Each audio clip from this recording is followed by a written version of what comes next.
कल हमने जो क्रैश क्लासेस की थी वो फर्स्ट ईयर की थी कॉमर्स की, जिसके अंदर मैंने उसमें जो है वो बाइनरी नंबर्स के बारे में पूरी डिटेल दी थी और 5 मिनट्स के अंदर तमाम क्वेश्चंस को मैंने समझा दिया था।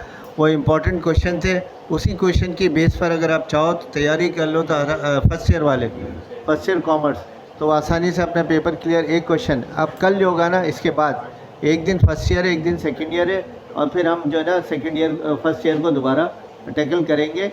और उसके अंदर या तो जो है वो फंक्शन, ग्राफ एंड फंक्शन का क्वेश्चन करेंगे, या फिर जो होगा ना वो हम मैट्रिसेस का।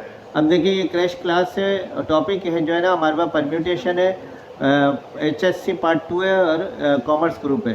परम्यूटेशन का याद रखना सिर्फ मीनिंग है अरेंजमेंट, यानी हमें एक चीज़ को तरतीब से लाना है, लिहाजा इसको हम अरेंजमेंट कहते हैं। इसके दो तरीके, एक बॉक्स मेथड है, एक फार्मूला है। अब हम आज जो टॉपिक है हमारे पास वो लेटर्स का अरेंजमेंट करेंगे।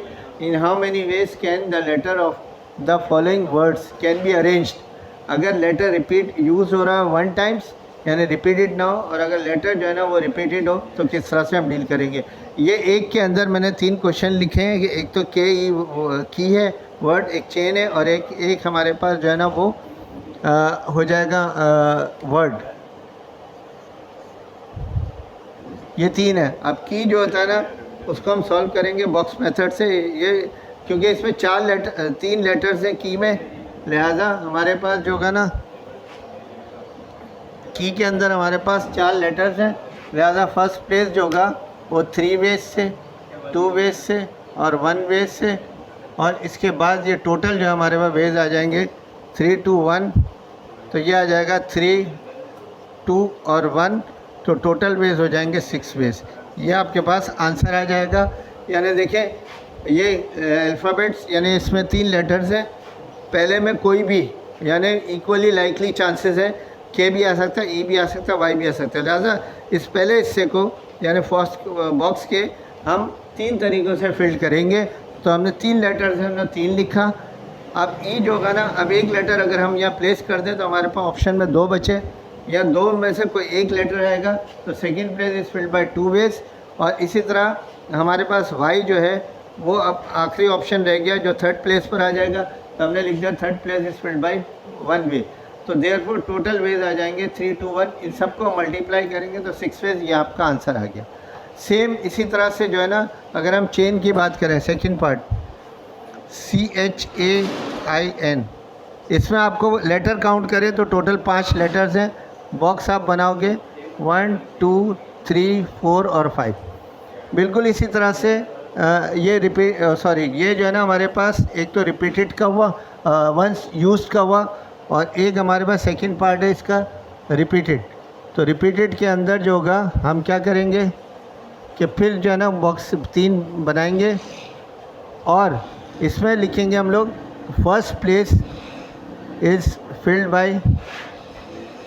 बाय ये आ जाएगा 3 वेज। सेकंड प्लेस जो होगा वो भी 3 वेज से फिल्ड करेंगे, 3 वेज रिपीटेड में, और थर्ड प्लेस भी जो है ना 3 वेज से रिपीट करेंगे।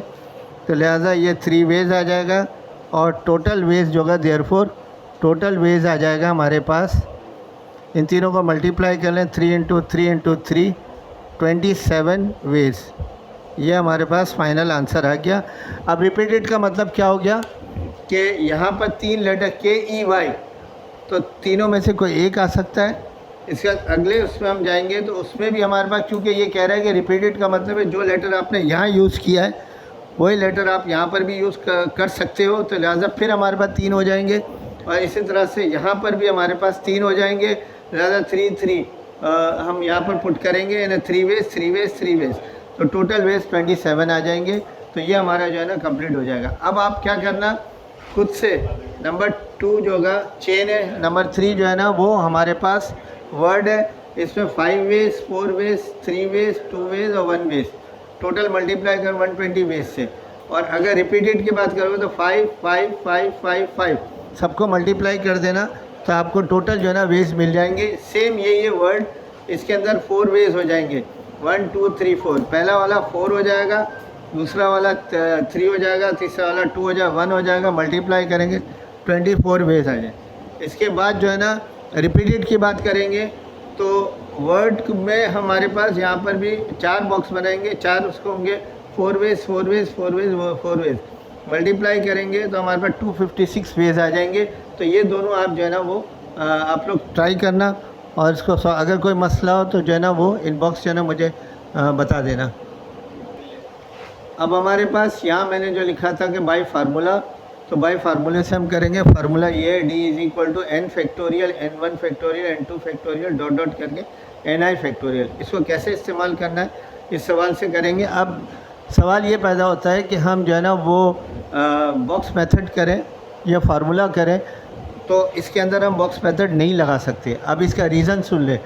इसमें हम एग्ज़ाम में अगर ये वर्ड आ जाए तो उसमें देखना कोई भी लेटर इंग्लिश का अल्फ़ाबेट्स रिपीट हो रहा हो, जैसे यहाँ 2 दफ़ा रिपीट आ रहा है, बाकी सब एक एक दफ़ा है, सही है।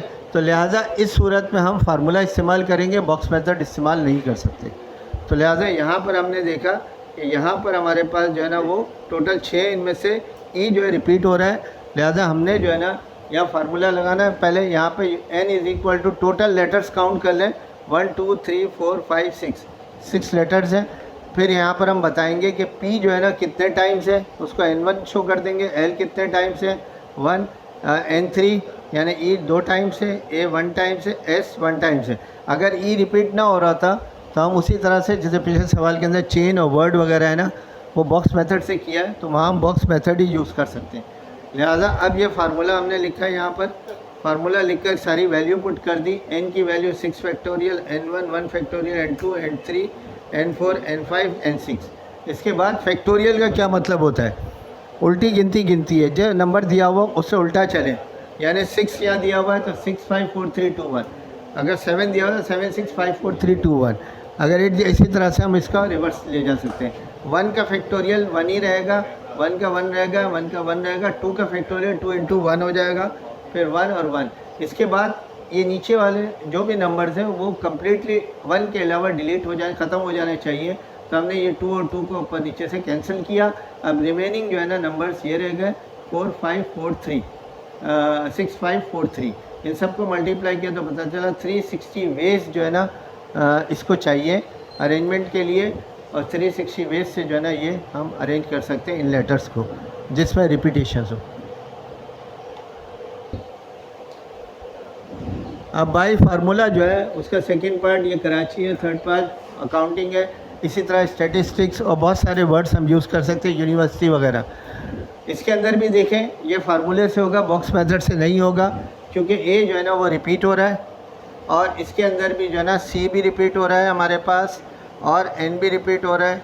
ये रिपीटेशन की वजह से हम जो है ना यूज़ करेंगे बॉक्स में वो फार्मूले के अंदर जो है ना इसको इस्तेमाल करेंगे। और इसी तरह से जैसे मैंने पहला पार्ट किया, इसी तरह से हम लेटर्स को लिखेंगे। n की वैल्यू होगी 3 3 6 और 7 होगी। यहाँ पे 3 3 6 3, यहाँ पे n की वैल्यू 10 होगी, यानी n 7 होगा और यहाँ n 10 होगा।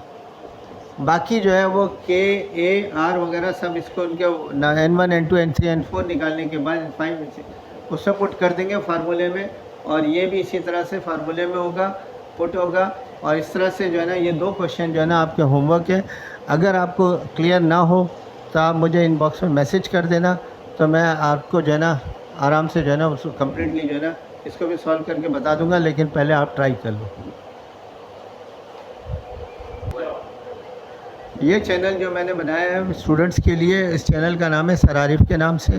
तो आप उसमें लिंक में जो है ना वो उसको पिक करके जो है ना वो कर सकते हो चैनल को। और इस चैनल को आप ज़रूर लाइक कर देना, शेयर कर देना, कमेंट्स कर देना और सब्सक्राइब कर देना, क्योंकि और वीडियोस जो आती है ना और उसके पीओसी बैंकिंग वगैरह सबके इम्पोर्टेंट जो है ना वो मैं डालूँगा इसके अंदर, और इंशाल्लाह वो पेपर 100% आपका जो है ना वो एग्ज़ाम में आ जाएगा। लिहाजा आपके लिए एडवांटेज ये होगा, पहला फर्स्ट ईयर वालों का पीओसी है, तो इंशाल्लाह वो जो है ना आपका पेपर यहाँ पर गेस्ट पेपर डालूँगा और आपको ब्रीफली समझा दूँगा। तो ये है कि आपका पेपर पूरा कम्प्लीटली सॉल्व हो जाएगा।